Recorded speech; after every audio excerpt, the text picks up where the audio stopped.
And now I'll be more specific with this because I'll be interviewing all the workers all over the world. And I will be very specific in this because I want you to go with me to the finish line. Many have become full-time workers physically. They are physical, full-time miracle workers that needs to go through this. That's not the license. That is not the reason that you are already saved. You have to go through all of this. I would like to let you go there. So, they applied as full-time miracle workers, but they are not committed. They are not committed to go through the baptism of fire.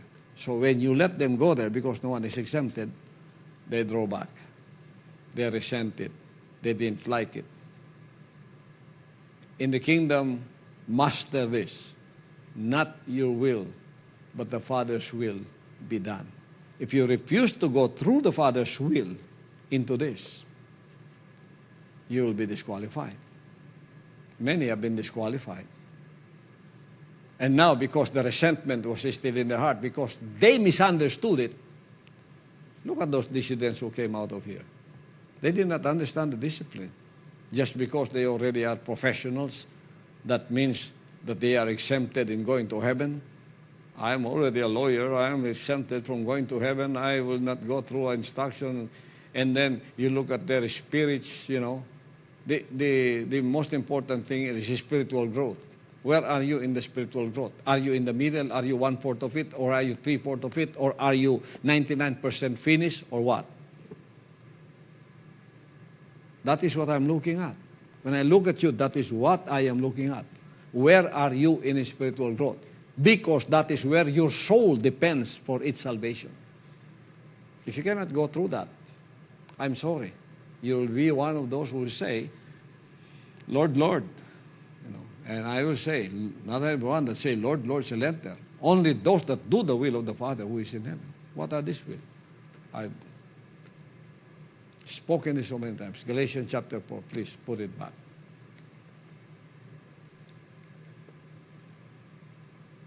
But it's under tutors and governors until the time appointed of the Father. Now that you already have a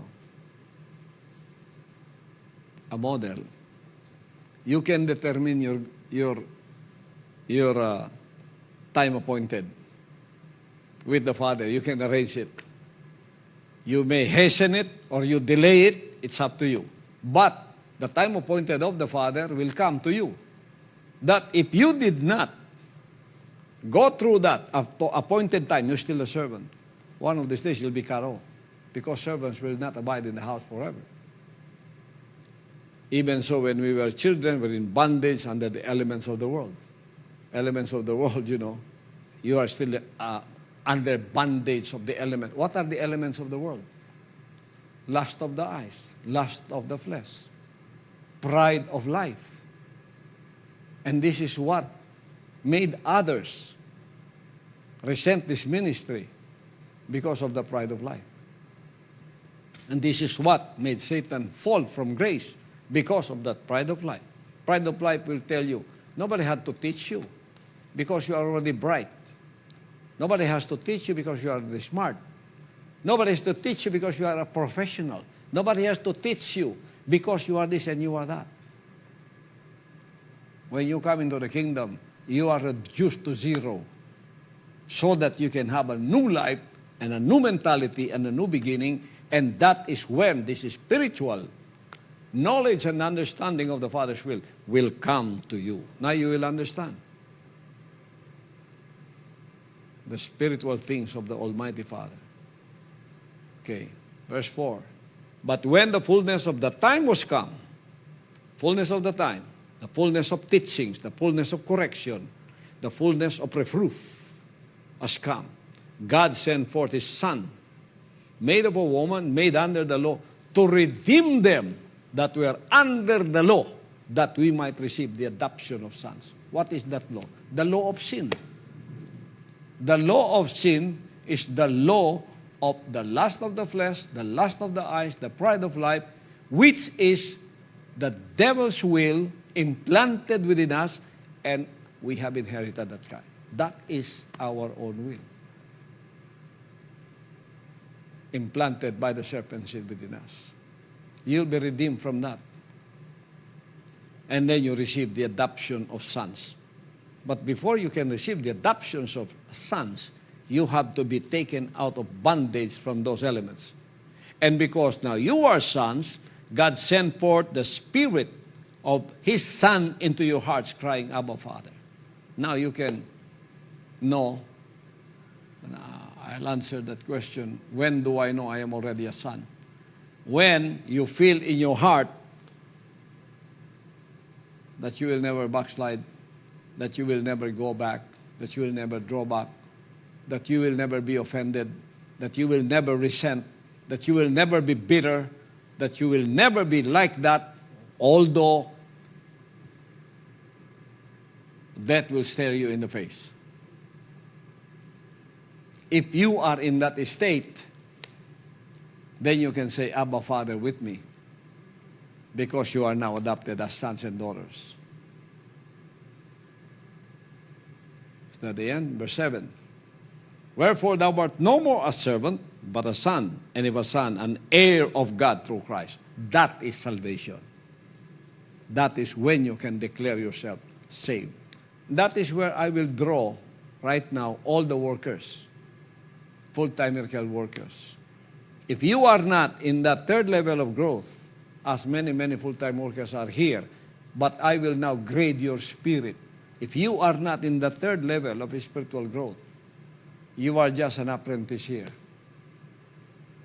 I will not, a servant is too much, so I will modernize it.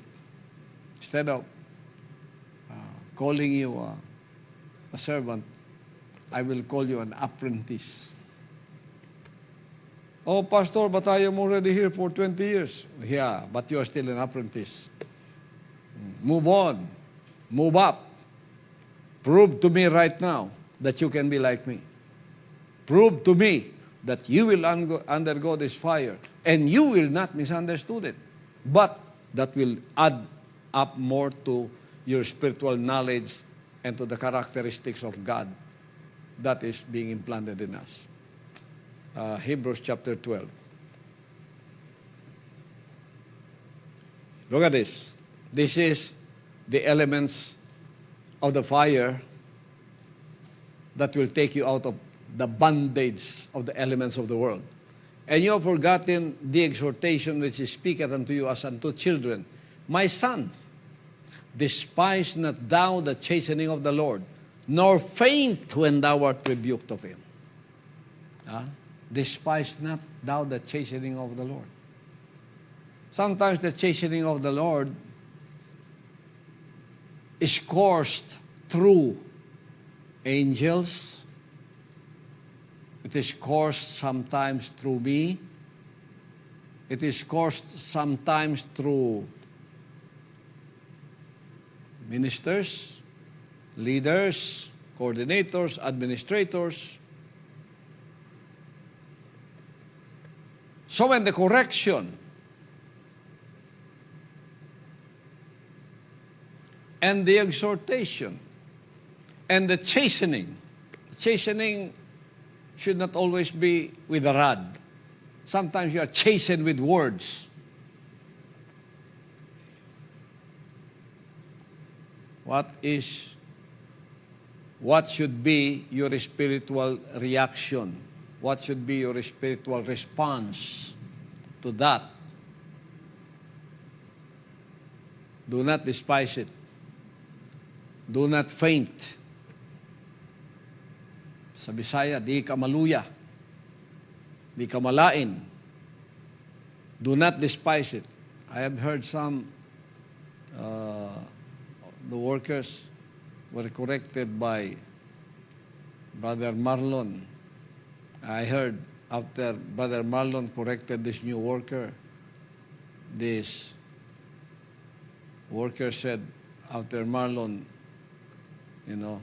went away, he said, "Kining Marlon na ni?" That's a disrespect. That is despising the chastening. I-correct siya kay, there was an imburnal there, it's so mabaho, and he was supposed to be the more mature there, passing by always and, smelling this bad smell coming from this hole. And Marlon told him, you are supposed to be the one to know this because you are here every day, and many workers, you should have gathered them and said, let us, solve this problem because it's so mabaho, it's so smelly. And Marlon just told them, do your responsibility. You are responsible. After na talikod si Marlon, kining Marlon na ni. Ano siya? Because that servant-slave mentality, victim kanunay, kada tudluan, do not do that. Do not despise the chastening of the Lord, nor faint when thou art rebuked of him. Faint. For whom the Lord loveth, he chasteneth, and scourgeth every son whom he receiveth. That is the right mentality. That is the correct response. That is the correct understanding. When you are here, doing the will of the Father, everything that happens to you is Father's will. Course through many circumstances in your life, you have to thank God for it. Because if you don't, you despise it, you're despising God. Who called you, and who will refine you, and who will purify you, and who will make you like a fine diamond so that you can be displayed, and you can be valuable, and you can be precious in His sight. Look at that. That is the right understanding. Oh, the Lord loves me. So, if you know that when you're corrected, that is the sign that the Lord loves you. When you are being scourged, not automatically with, whips, but words. Words can scourge you. Oh. That is the right understanding. Thank God for it. If I were that worker, I would say, Brother Marlon, thank you for reminding me. Thank you because I missed that. Thank you for the understanding and the awareness. Next time, I will be more aware of it. So you thank God, and He only used Brother Marlon for that as a minister. Verse 7. If you endure chastening, that is the cuts for us Filipino workers and many others. If you endure, there is an if. Why is there an if? Because many will not be able to endure chastening. To them, it is pagdaog-daog. To them, it is hurting their pride. To them, it is, they misunderstood it exactly. To them, it is like that. Sobra na ni, puno na ko. Di na ko mahimo ani. Puno na nga akong utok. That is a misunderstanding of the Father's chastening. That is why there is an if you endure chastening. Why is it there is an if? Because many will misunderstand it. If you endure, trust. Why endure? Because many are not able to endure. If you endure chastening, you go through, who is your model? I am your model. God dealeth with you as with sons. So He looks at you like you are already there on the third level of growth as a son. For what a son is he whom the Father chasteneth not? Those that do not undergo that, that's why they are monsters of the world. But if you be without chastisement, look at this, wherefore all are partakers, then you are bastards and not sons. Bastards means He does not care of you. He does not care about you. But when you are chastised and you endure it, that is the sign that the Father is dealing with you as a son. For there is no father that will not do that. And it says that, but if you are without chastisement, you are fatherless. You are bastards. You have no father. Because the Father, the correction always comes from the Father. Verse 9. Furthermore, we have had fathers of our flesh which corrected us, and we gave them reverence. Shall we not much rather be in subjection unto the Father of spirits and live? Now, sometimes this verse do not resonate with the new generation today, because today the new generations are different from the generations where I grew up. In my growing up in the 50s, chastisement, rod, palo, it's all normal. There's no law that will say child abuse, child abuse.